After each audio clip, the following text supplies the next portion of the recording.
maintenant d'entrer dans notre bibliothèque de Provence.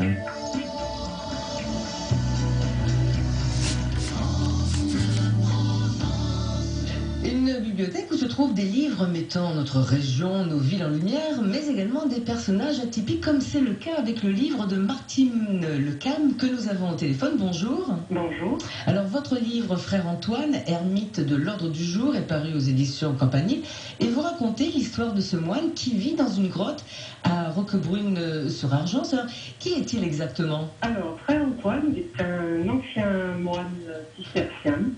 C'est un ermite qui vit dans une grotte depuis maintenant 45 années. Il faut savoir que Frère Antoine est âgé actuellement de 88 ans. C'est tout un chemin de vie hors des sentiers battus. Il faut savoir également que Frère Antoine est un artiste, un auteur, poète. Il a écrit beaucoup de chansons qu'il chante lui-même sur un instrument qu'il a sculpté, qui est d'origine indienne. Il y a beaucoup de choses à dire. Effectivement, et donc c'est ce que vous faites dans votre livre, puisque vous tracez son parcours depuis sa naissance. Oui, quasiment. Avec, en tout cas, beaucoup d'épisodes concernant sa vie, son chemin de vie. Oui, il faut savoir qu'il est né donc en 1923, précisément le 8 avril 1923. Il est originaire de la Mayenne. Il est descendu dans le sud de la France. Il a aussi vécu un temps un peu comme dans la tradition, j'allais dire, des moines errants. Il a fait beaucoup de séjours dans les monastères, il a fait 9 années de noviciat, sa théologie, et puis un jour il décide de vivre sa foi en électron libre, comme il le dit lui-même, hors des murs, hors de l'institution.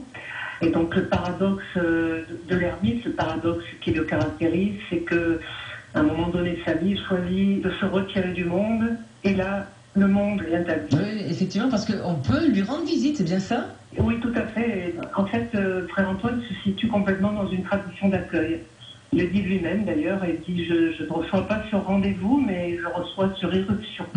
Et donc voilà, c'est quelqu'un qui est complètement dans l'accueil, dans le oui à ce qui est, d'où le titre Frère Antoine, ermite de l'ordre du jour. L'ordre du jour est en lien avec ce oui à ce qui se présente, de ce que la vie lui envoie.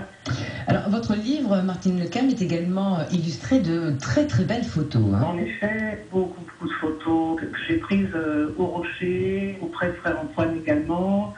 Des photos d'archives aussi qui m'ont été confiées par Frère Antoine.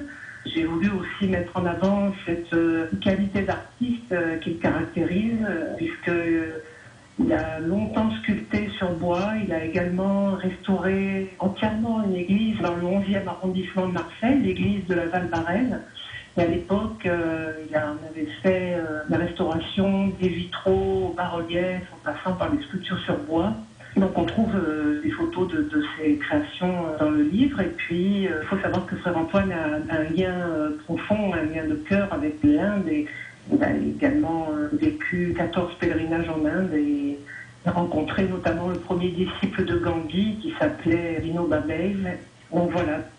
Un très très beau livre qui amène un moment de détente, de sérénité. Frère Antoine, ermite de l'ordre du jour, aux éditions Campanile, que vous nous avez présenté, Martine Lecam, car vous en êtes l'auteur. Merci à vous. Je vous remercie.